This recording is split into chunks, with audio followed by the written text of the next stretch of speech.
कौन भैया के कौन भैया के अरे छछड़ा कौन भैया के का गोले रहला का गोले रहला बड़ी सुंदर गीत वाला हां चाचा चाचा मर्द मेहरान का बात कर रहे हां मर्द मेहरान का बात कर रहे हां एक दिन में हरा दो किसिया का बहुत हो गई हां तुम्हारा जा गए पीछे छती हां मैं का नाम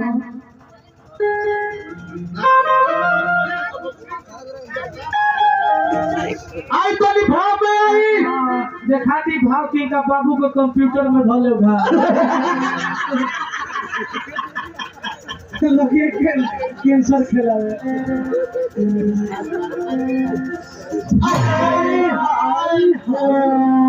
फाटे धरती फाटो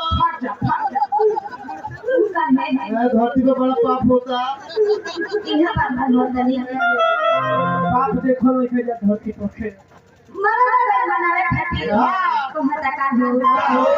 अतना सुना रहा तोहरा लबिया लिए कि जब तुम घरे रह जब हम घरे रह तो तुम मुंह भुला के बैठ जा हां तू का बैठ मरदा को हटा कैसे कि तो हो गए पाना ले भैया तोहरा से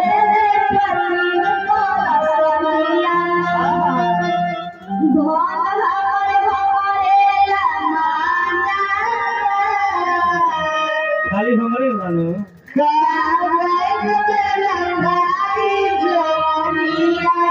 मोबियो कम ना रहे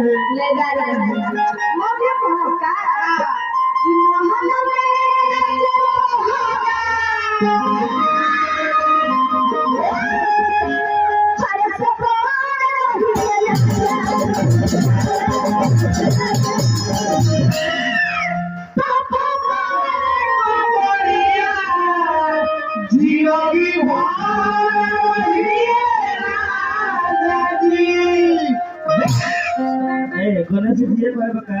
गणेश जी सही नहीं कहते ए ले हमारे ले खड़िया हो एगो सरी हो अब जब जमान धरी तो चाहे अगर छुलिया के धरी तो इधर ऊपर बाबा मीठा घोल के घूमी तो इधर ऊपर चाहे जो चीज घूमी ले हमारे भाग भरे वैसे भी